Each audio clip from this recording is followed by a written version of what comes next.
Speaking of reliability, a podcast with good friends talking with you about reliability engineering topics.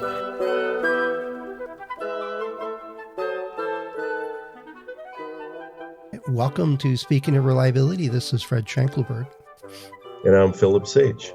Hey, Philip. Hey, we were just chatting for a moment or two, and it reminded me of a story that I feel that we could talk probably way too long about, but and it's a symptom of what this topic is you mentioned something that made me remember a coworker of mine. It was Bob, and he was retiring from HP. He was 86 years old, or give or take a year or two, and this was his third retirement. He worked in two other careers for 20 years each and retired with benefits from both of them, and was retiring with HP. And somebody at his going away party was, "So what are you going to do now?" And he commented, "Well, I'm going to go do a startup." And then why his going away party had so many people at it was you always wanted him in your meeting. And I remember a couple of us were struggling with some idea about some circuit board or I don't remember the details of the problem. And he sat there and he goes, well, back in 1957, we had that problem and this is what we did about it. And that might be an idea. And he was dead on. He was exactly what we needed to know to make it work. I don't know. Have you run into that in working with somebody that just had knowledge that predated your ability to have ever learned it? Well, I've probably experienced it from the other side. I'm probably not as old as 82, but I've been in the industry for 40 some years, and I can reach back into the late 70s or early 80s. I can't quite go back to the 50s because I didn't exist back then. I'm not even sure my parents had met by then, but I guess the topic of how to collaborate with a cross-functional team that is built through the generations is probably the topic that we're talking about. Mm-hmm.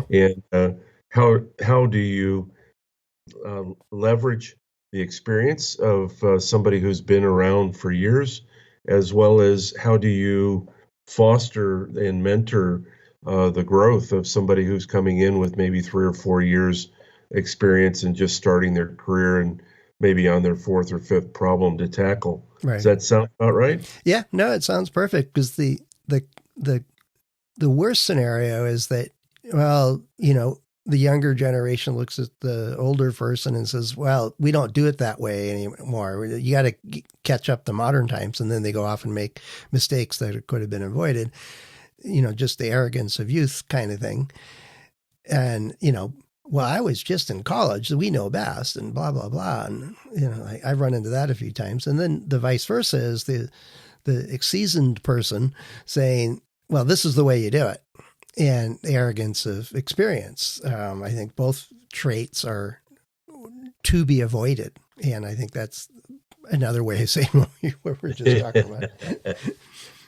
Yeah, some of us old guys and gals can be curmudgeons, I imagine, and pretty dead set in our ways. But at the other end of the spectrum, as you just mentioned, when we don't have any experience and we're full of gumption and the belief that our way is the best way, we often have a different set of problems.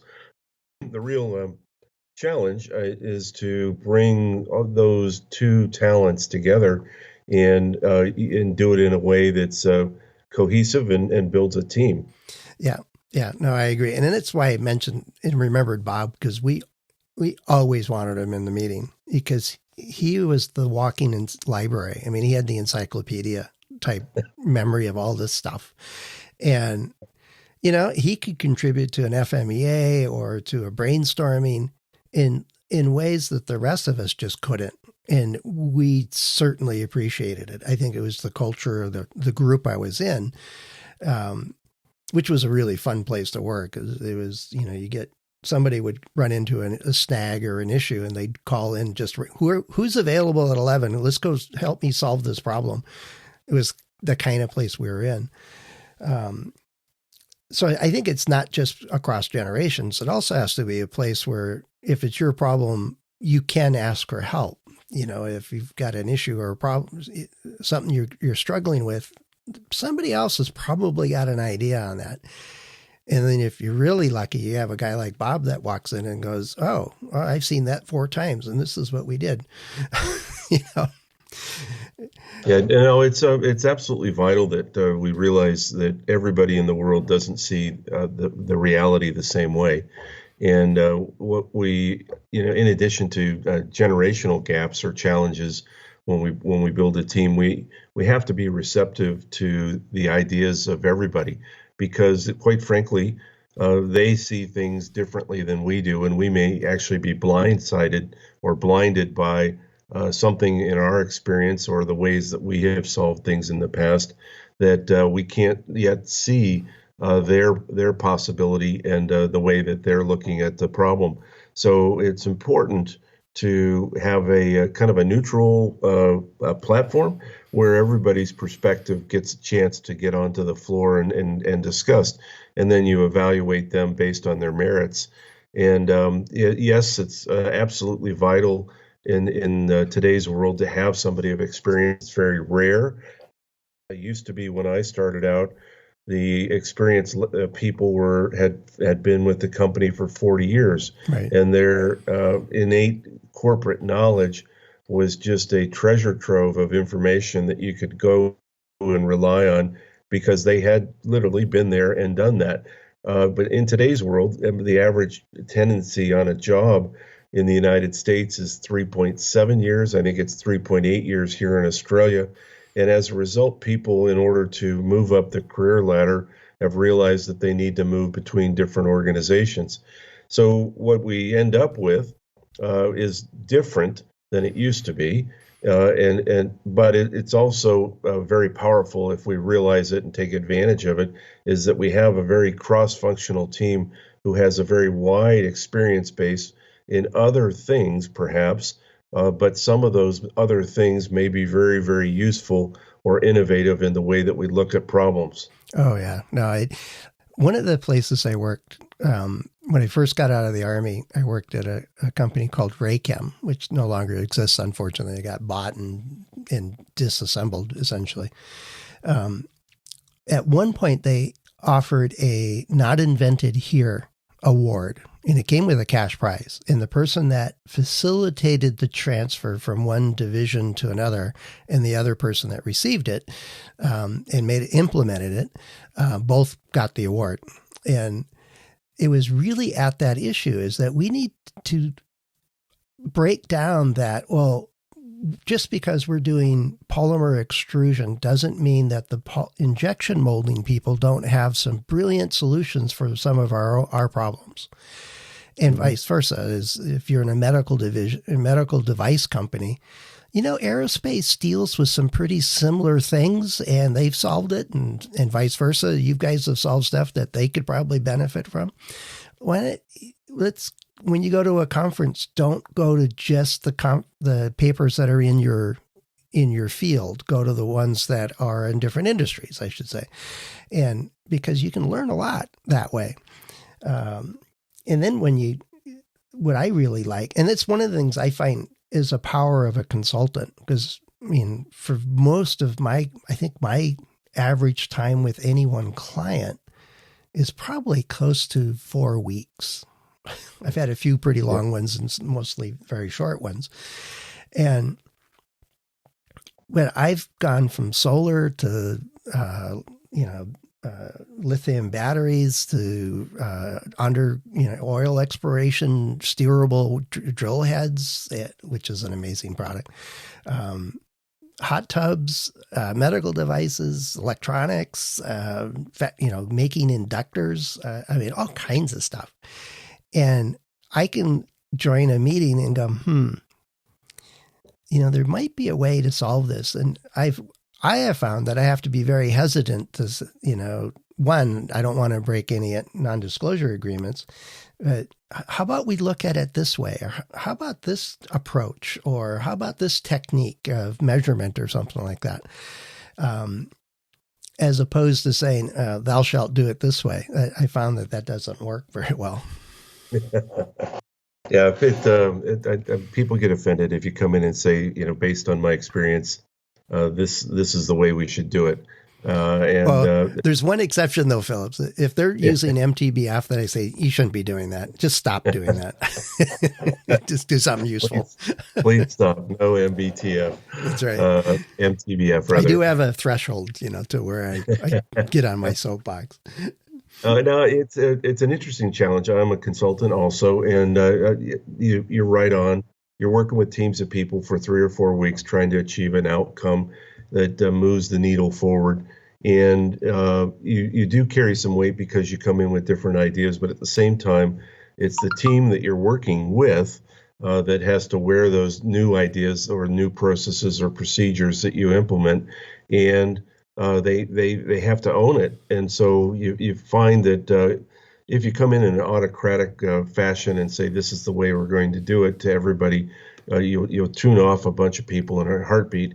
And so I find it's much more beneficial to work within the team and make subtle suggestions and help steer the conversation as much as I dare towards what I know can work, but always leaving open the possibility that somebody in the room actually knows more than I do, and that we want to take advantage of that. Mm-hmm. And as a result, I try to create a short-term community or short-term teamwork where everybody's ideas are important and we get them all on the table and discuss them and ultimately look for the solution that everybody is generally willing to support and endorse, rather than trying to force feed something down the throat of an organization that they're not used to or is so foreign in concept that they have very little comprehension of what it does, how to do it, or what value it brings. Yeah, no, I agree. The recommendations and it's got to be within the realm of feasible for the group you're working with. If somebody has never picked up a calculator before and you say, oh, you should be doing this multidimensional blah, blah, blah, vector graphics, or Ventor 10-dimensional algebra or something like that, calculus, they're just going to show you the door. Kind of thing. So it's got to be, one step at a time and build the team. And I agree with all that. Now back to, let's say you got hopefully not an old, a curmudgeon type but I think part of that is just the acceptance of that somebody's got knowledge that is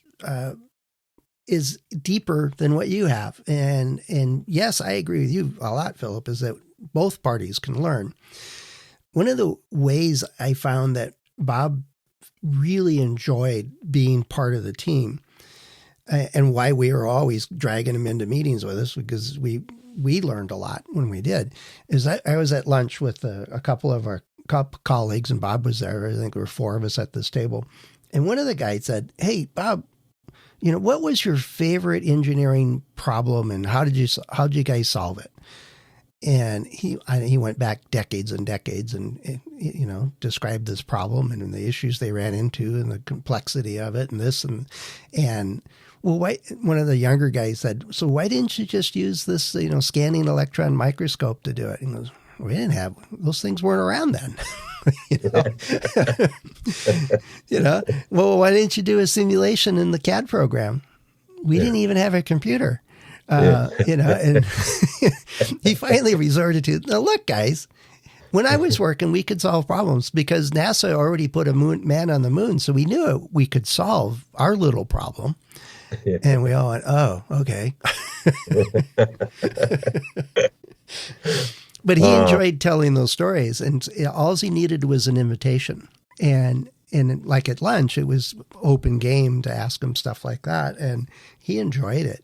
And he was pretty respectful in the meetings to not launch into a story for 25 minutes when we had a half-hour meeting, but did more what you were talking about. He was ahead of you a little bit on that, Philip. He was like, here's a way to look at that. Or, I saw something on that once before, and here's the way we approached it. Do you think that would work now? Or what tools do you have today that would make that easier or whatever?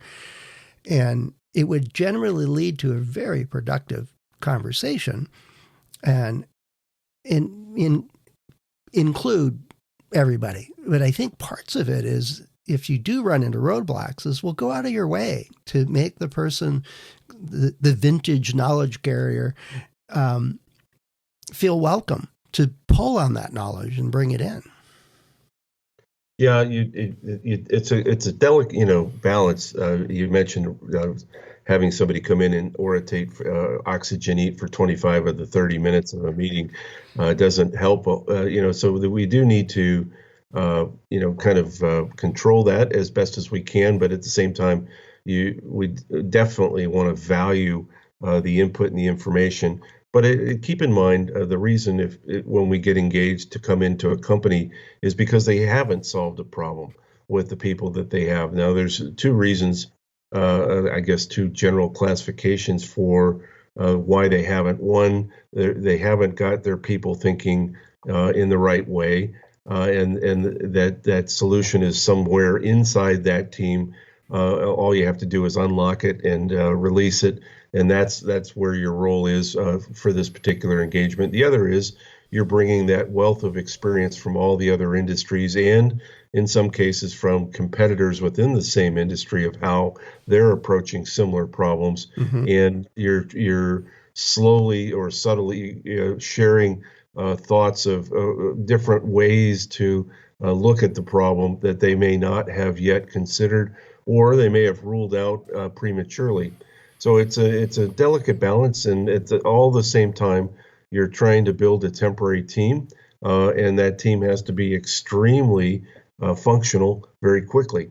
So it makes for a lot of fun, and if you get 4 weeks, that's great. Usually it's 2, and you have to move very, very quickly and make some decisions. But having the old person in the room is a dream come true in my mind, but at the same time, having the young person in the room is equally important, because their view of the world is from a different colored glasses than ours, and it's really as we look across all those different spectrum and the different ways of looking at the problem, if we can facilitate and get all of those ideas on the table somewhere, there's bound to be a good one. Yeah, no, I totally agree. And there's, one of the things, when you mentioned that, when you first started working in a company, there were people that had already been there for 40 years in the same company. And that generally doesn't happen much anymore. These folks aren't staying within a particular company for all that long. I'm sure there's some exceptions, but it's more the exception than the rule. A big part of that, what disappears, is the mentoring. I'm not going to invest in somebody if they're going to change jobs in 6 months, and I'm planning on changing jobs in about that much time too.